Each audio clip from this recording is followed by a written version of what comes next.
Banyak orang yang menilai dirinya sebagai seorang yang penuh kontroversi. Banyak pula yang memandangnya sebagai figur yang berani melawan arus dan membela mereka yang lemah. Tetapi tidak sedikit pula yang mencibir sikapnya.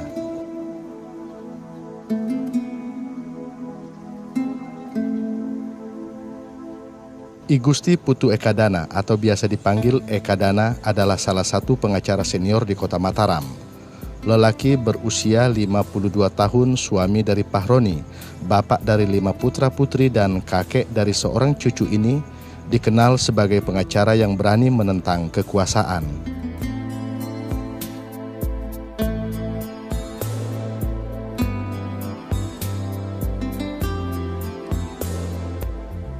Di era Orde Baru, saat kekuasaan cenderung bersifat absolut dan keinginan penguasa adalah titah yang harus dipatuhi, Ekadana berada di barisan terdepan membela hak rakyat yang tertindas. Ia mendampingi banyak kasus pembebasan tanah rakyat dengan ganti rugi yang tidak sesuai. Kegiatannya mendampingi mereka yang kecil, menjadikannya sebagai musuh bagi penguasa dan dibenci orang-orang yang memandang negatif terhadap apa yang ia lakukan.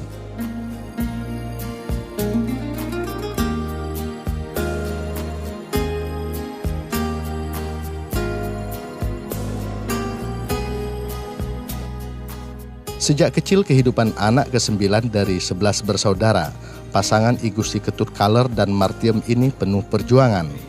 Bapaknya yang bekerja sebagai panitera di Pengadilan Negeri Mataram meninggal saat ia berusia 6 tahun. Keadaan ekonomi keluarga yang serba susah mengharuskan ia bekerja menjadi penjual es dan pekerjaan lainnya untuk membantu membiayai sekolahnya. Saya kecil sudah anak yatim, kemudian untuk biaya sekolah itu saya jual es, jual pisang goreng, jual layangan, dan itu saya pakai untuk biaya sekolah, untuk belanja dan lain sebagainya. Tempaan masa kecil yang keras dan penuh perjuangan membentuk Ekadana sebagai pribadi pemberani. Sikap beraninya semakin terbentuk saat menjadi mahasiswa Fakultas Hukum Universitas Mataram. Ketika duduk sebagai mahasiswa tingkat 2, pada awal tahun 80-an, ia bersama sejumlah teman-temannya melakukan aksi nekat menyalip iring-iringan Presiden Soeharto yang sedang berkunjung ke Mataram. Sebenarnya seperti iseng aja, tapi juga mungkin muncul dari ini saya tentang Soeharto kok harus dielu-elukan seperti itu, disambut dengan kayak dipaksakan harus berdiri di pinggir jalan. Saya pikir perlu dihajar ini gitu loh, bahwa dia harus mengerti bahwa ada yang tidak suka juga gitu loh. Dan kalau saya ditangkap, saya bisa kemukakan ketidaksukaan saya gitu. Sederhana sekali saya pada waktu itu ya. Jadi memang ada kedatangan presiden, kemudian ada konvoi Polres, terus kami salib konvoi tersebut dengan pakai celana dalam sehingga kami ditangkap, diinterogasi ya. Ada satu yang babak belur, yang sisanya sangat untung gitu ketika itu, karena ketika kami sudah masuk tahanan di Korem, datang seorang jenderal yang ternyata Pak Jenderal M. Yusuf. Begitu buka pintu dilihat kami muda-muda, beliau kaget, terus bilang, ternyata saya pikir kamu berewok, semet, ternyata kamu ganteng-ganteng anak-anak gitu. Sudah selesai, beliau langsung bilang gitu. Kemudian nanyain, kamu mau apa? Ada yang mau jadi tentara, mau jadi polisi, ada mau jadi LLAJR, ada yang ya satu saya tetap mau kuliah. Ya udah selesai, kasusnya ditutup. Jadi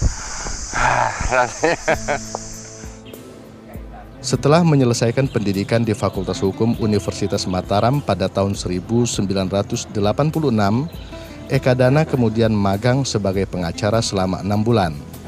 Dari pengalamannya menjadi pengacara magang, ia menilai perlakuan penegakan hukum jauh dari apa yang ia pelajari saat duduk di bangku kuliah.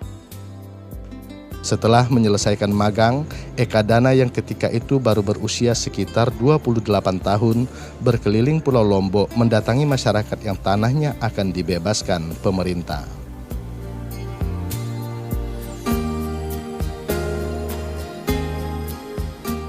Hukum tidak mungkin ditegakkan manakala hukum hanya menjadi simbol. Ketika itu di masa Orde Baru, penegakan hukum berjalan tidak adil, jauh panggang dari api. Eka Dana memilih cara advokasi untuk memberikan pemahaman kepada masyarakat agar mengerti hak-hak hukum mereka. Ia tidak melakukan pembelaan sesuai hukum acara tetapi bersama rakyat melakukan perlawanan. Menurutnya di tengah penegakan hukum yang serba bisa diatur, hanya dengan cara itu rakyat bisa mendapatkan keadilan. Tidak mungkin mau melaksanakan kegiatan keadilan ini lewat hukum acara yang ada, karena pasti masuk kandang nih, pasti kalah nih, pasti dirugikan. Sehingga pilihan saya adalah advokasi struktural. Artinya dinas atau pejabat-pejabat yang melanggar aturan hukum acara dan lain sebagainya, itu yang saya advokasi. Oleh karena itu saya kemudian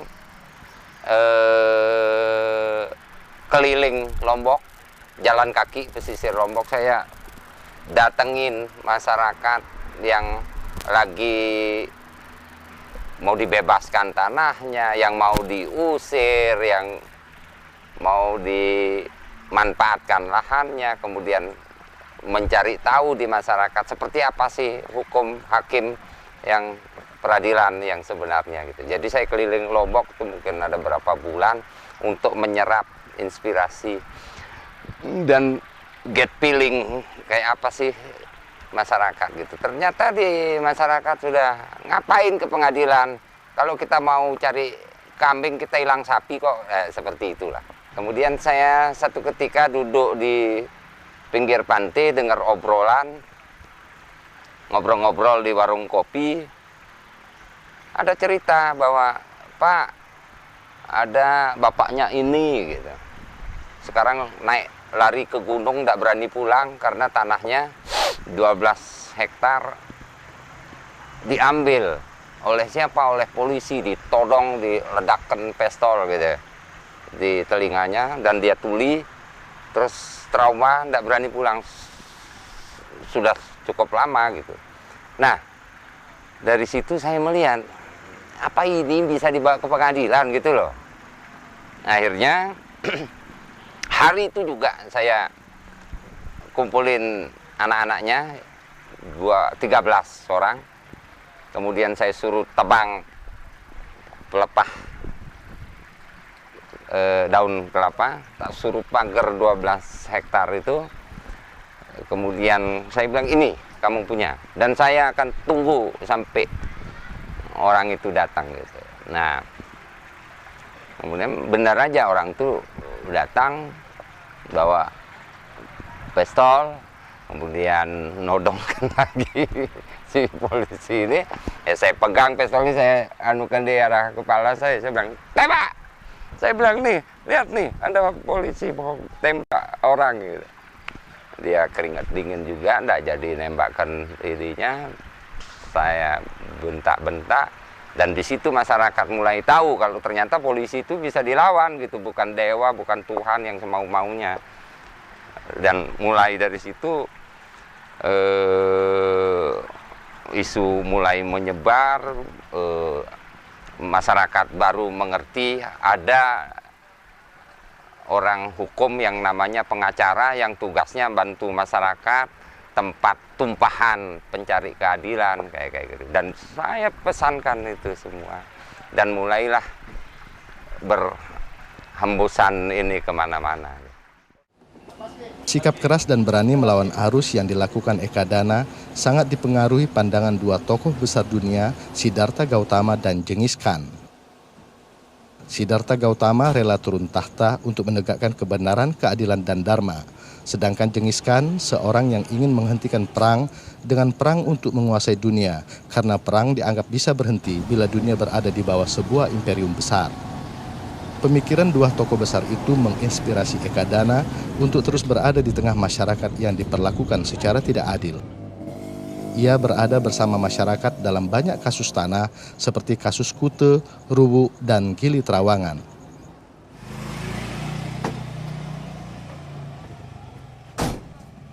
Sebagai seorang pengacara, pergerakan Ekadana bersama masyarakat yang dibelanya selalu didahului dengan investigasi kebenaran. Setelah meyakini kebenarannya, ia tidak akan ragu bertindak, dan masyarakat pasti akan membela kebenaran itu serta meraih kemenangan. Ia juga membangun solidaritas antara sesama warga yang pernah didampinginya untuk bersatu dan saling membantu jika ada warga lainnya yang mengalami nasib yang sama. Kegiatan saya yang benar-benar itu sekitar 20 tahun yang lalu, itu bantuan hukum yang saya berikan pada waktu itu kebetulan lagi mulai digalakan pariwisata. Nah, di sini mulai kasus Kute. Itu tanah masyarakat dibebaskan dengan cara senjata dengan harga yang 3 juta per hektar, 1 juta per hektar. Itu pun masyarakatnya tidak terima, uangnya masih lagi pecah-pecah kemana gitu. Yang ditukar dengan 1 anak kambing lah kira-kira kayak gitu waktu itu. Kemudian merembet ke daerah-daerah lain. Itu semua di backup oleh militer pada waktu itu, oleh pemerintah lah secara ini, dengan cara-cara pembelian yang memaksa, kasar, menekan, dan lain sebagainya. Seperti kasus Kute yang BTDC dulu LTDC sekarang, kasus bandara, pengadaan lahan bandara, kasus Rowo misalnya seperti itu.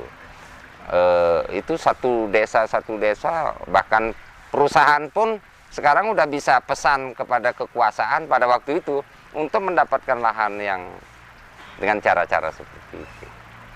Jadi itu baik dari Jakarta, dari mana-mana. Kemudian kasus Gili Trawangan. Kasus Gili Trawangan itu ada hotel yang mulai tumbuh sendiri alami, mulai dari pulau kering, nyamuk, bisa jadi tujuan wisata. Setelah rame, itu oleh pemerintah daerah dinyatakan pendatang ilegal, kemudian hotelnya digergaji, kemudian ditarik, ditumbangkan seperti itu. Nah, ini kemudian kita adakan perlawanan masyarakat, di mana klien-klien saya di setiap masalah itu kan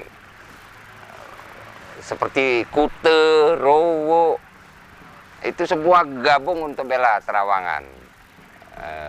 Jadi kita adakan satu kekuatan massa untuk menekan, untuk menyuarakan keadilan itu, yang memang pada waktu itu masih sudah mulai ada HAM, tapi HAM-HAMan, bohong gitu loh, yang tidak menggigit. Ekadana seakan tidak pernah lelah mendampingi orang-orang kecil serta melawan tindakan melawan hukum yang dilakukan oknum penguasa ketika itu. Banyak tanah-tanah yang seharusnya menjadi milik rakyat, kepemilikannya justru jatuh pada orang-orang yang tidak berhak. Salah satunya lahan seluas 7 hektar di Pondoprasi Ampenan. Tanah ini adalah tanah yang harus didistribusikan ke rakyat sebagai amanat land reform, tetapi jatuh ke tangan orang yang tidak berhak. Sebuah fakta miris yang tidak boleh dibiarkan terjadi karena masih banyak warga yang tidak memiliki tempat tinggal dan membutuhkan tanah. Ekadana bersama warga yang tidak memiliki tempat tinggal kemudian melakukan aksi penguasaan lahan tersebut. Peristiwa yang terjadi pada tahun 1995 itu sempat membuatnya berurusan dengan pihak berwajib karena dianggap mencaplok tanah milik orang lain. Pondoprasi itu tanah di kota seluas kurang lebih 7 hektar adalah bagian tanah yang merupakan amanat unreform yang dicabut dari pemilik yang berlebihan untuk diamanatkan oleh undang-undang kepada masyarakat yang tidak punya lahan sama sekali. Sementara pada waktu itu di kota ada ribuan lah masyarakat yang tunawisma. Mereka tinggal di jembatan, di pinggir sungai, di pasar-pasar. Ada siapa yang mau ngurus? Kita punya departemen sosial, tapi notat situ. Akhirnya saya berusaha untuk apa yang bisa saya lakukan untuk ini. Karena yang terancam generasi yang berikut akan dengan ini yang akan jadi salah asuh gitu. Saya pikir, saya selalu doa biasanya. Jadi saya minta berikan aku pikiran, ucapan, dan perbuatan untuk kepentingan masyarakat yang memang harus dibantu. Dan selalu saya ucapkan. Saya tidak ngerti, tapi sering saya dapatkan gitu. Hal-hal yang aneh-aneh seperti itu. Saya duduk waktu itu mau ketemu pejabat BPN, Badan Pertanahan. Kok ada surat ngelambe-lambe begitu? Ada surat ngelambe-lambe. Saya iseng, saya tarik. Ternyata isinya tanah Pondok Prasi itu adalah tanah redistribusi, tanah redis istilahnya, yang harus dibagikan, Mas. Tapi justru saya cek sertifikatnya ke pejabat gitu. Mungkin ini saya seolah-olah ditunjuk